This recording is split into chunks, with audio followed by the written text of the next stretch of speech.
I actually, right before this interview, looked up what the definition of Merk is in the dictionary, and it is, quote, to defeat overwhelmingly and beat up.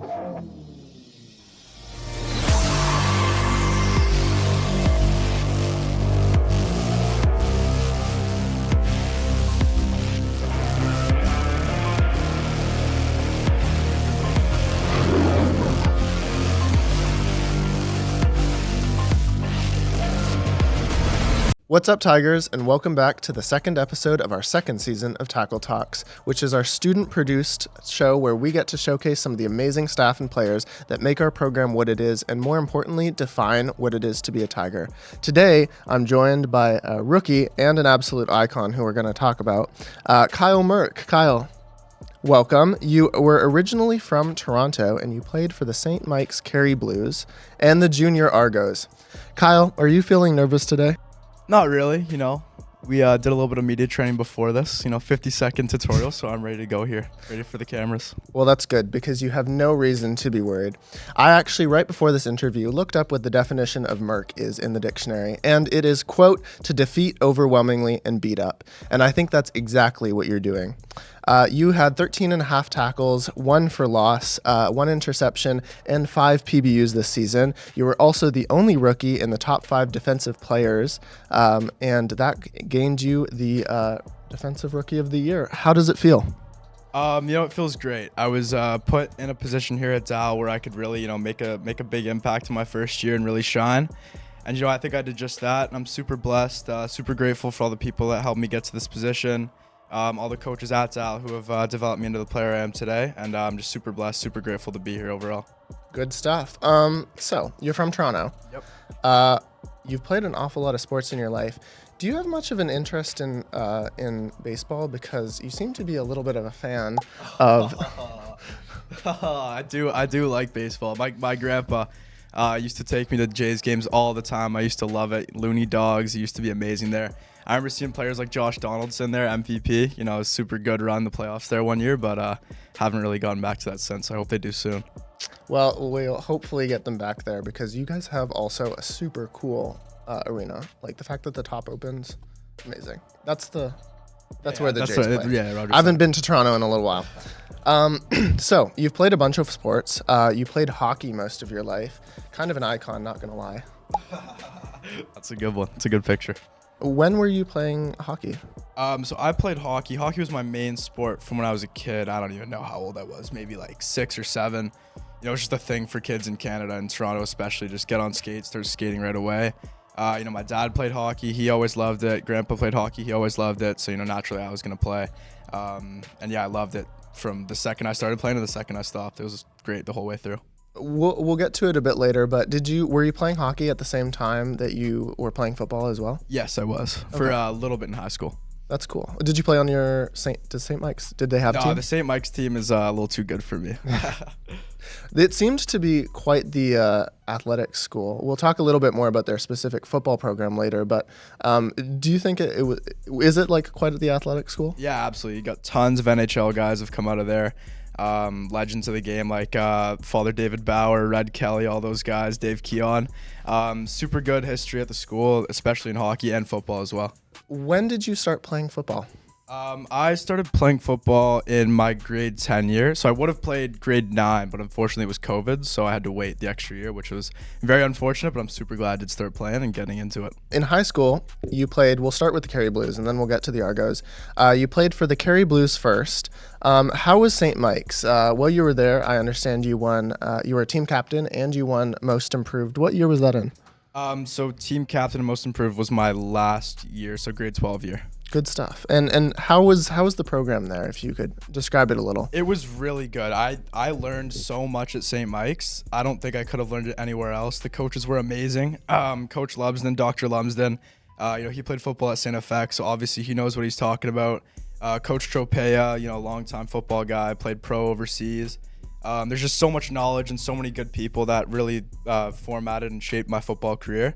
I'm really grateful for them, and they've really helped me where I am today. Get to where I am today. You've also credited playing football as helping you grow really as a player and as a person in the past. What does that mean to you? Yeah, absolutely. I think football is one of the only sports that teaches like insane life lessons. Like, I don't think I would really be like the hardworking, dedicated, disciplined person I am today without football. And I really think that structure and the structure that the coaches have put in me has really benefited me, not only in sports, but also in life as well. I love that. That's awesome. Speaking of all of the talent that's coming out of St. Mike's, you had two of your teammates actually go D1 down in the States. How do you think, is that a common thing? How do you think the program helped to kind of prepare them for a whole different monster being American football? Yeah, for sure. So I don't think that's a common thing at all. I think those guys worked their butts off to get to where they are today. I think, props to them. We better give them a shout out. You better name drop them. Nick Penichev. There you go. He's got to be one of them. And Gavin Green. There you go. That's my two boys. Of course, I would know who they are. So Nick's been my buddy actually for a long, long time. I've known him since I was like grade 1. So I've known him like from the very beginning. He's a very hardworking guy. Football's in his blood. I really hope he can do something in D1. Same with Gavin. Both phenomenal players. So yeah, it's super, super good to come from the same program as those guys. I'll be able to showcase my skills at Dal while they're doing it in the States. It's super good. You sure have. You did have a really great coach there. Can you tell us a little bit about CSI Lums? CSI Lums. CSI Lums was the best, man. He was, saw me come in as a little scrawny kid, grade 10. He stuck with me till grade 12, and he gave me that captaincy spot because he recognized the hard work that I put in. And I really think that I made him proud doing that, and I'm super happy with that. I'm super happy that I got to call him my coach for those years that I did. I love that. And how did you get that nickname? CSI Lums got that nickname. I'll let Lucas Kovar tell that story. So you wore a blue tie to your graduation. Not to put you against anything, but what team were you repping, the Argos or the Kerry Blues? Both equally. I love them both. There you go. And when you played for the Junior Argos, we actually get a ton of recruits from them and are pretty active. You got the pleasure of being coached by Pete Harris. We actually reached out to him about you, and he said, quote, "It was a pleasure coaching him and seeing his game develop with limitless potential. I'm excited to see the heights he'll take the game."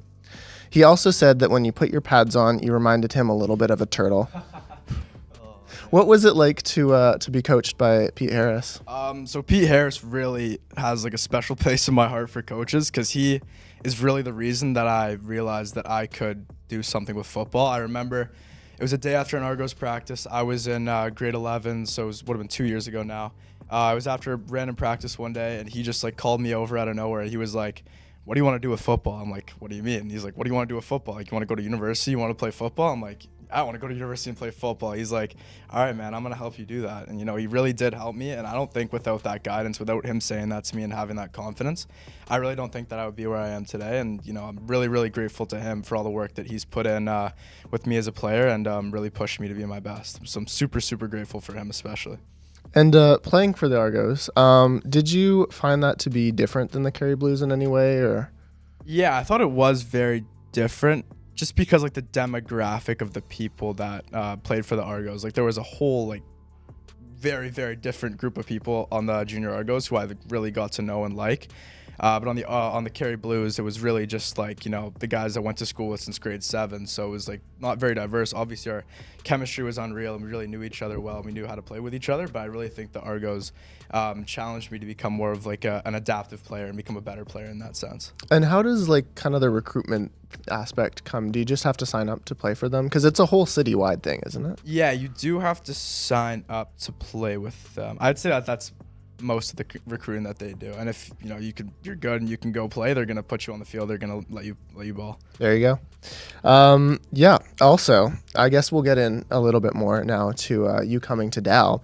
My first question is: a principal of yours had the slogan "Better is better." Is that what drove you to pursue football at a university level? I don't know if that was the main thing that drove me to pursue football, but I do think there's a lot of credibility behind saying that. I do think better is better, and being that 1% better each day makes a huge difference in football and school life, everything. Now, getting on to Dal, what brought you here in the first place, I guess?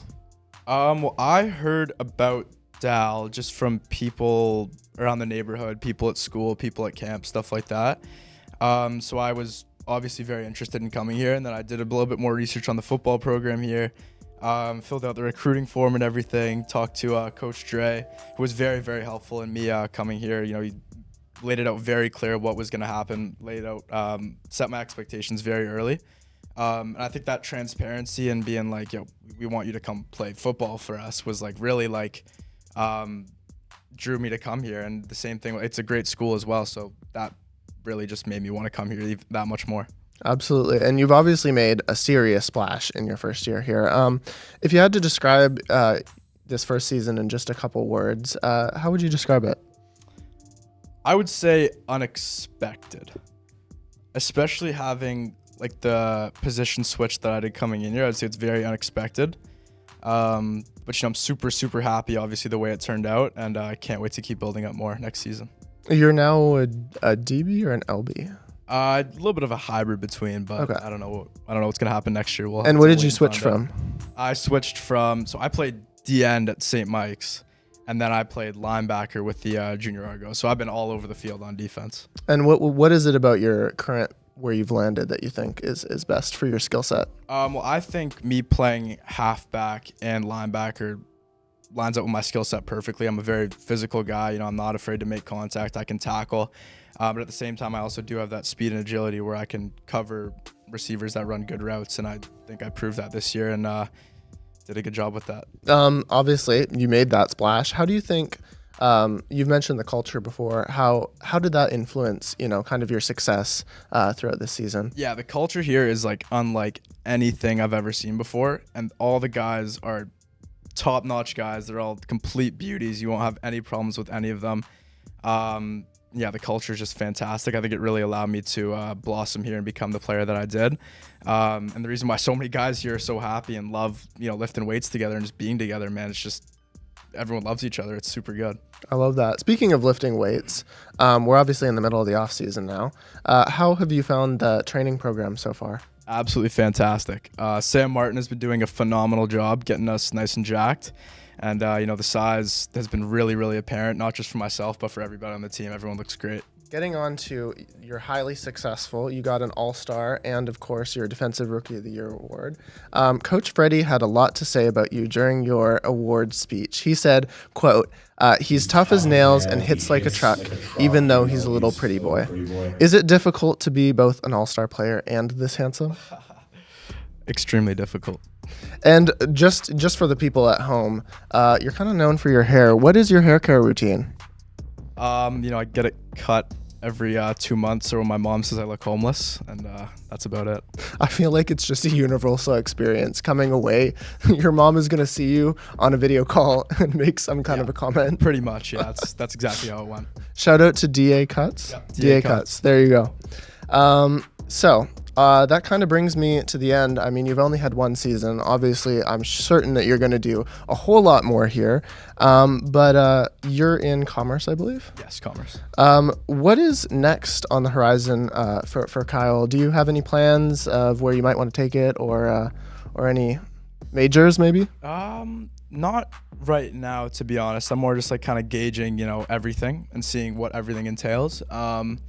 But next year, starting to think about a co-op and everything like that. I think it's gonna become very important to pick a major and really see what I want to do, with the rest of my life outside of football.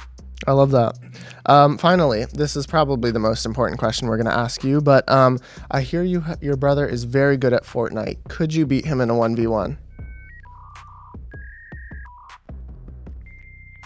Probably not. He actually is pretty good at Fortnite because that's the only game he plays all day, and instead of doing his homework. Mom, I didn't say that. What game could you beat him at?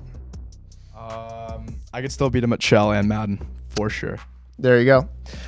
That's all my cards for today, Kyle. Thank you so much for coming in. With all of this success in only one season, I can only imagine that you are going to continue to do incredible things. And thank you so much for coming on the show. It's been a pleasure to have you. Thank you so much for having me. My pleasure. We'll see you next episode for someone who is bigger than the program after all. I'll see you next time. Take care.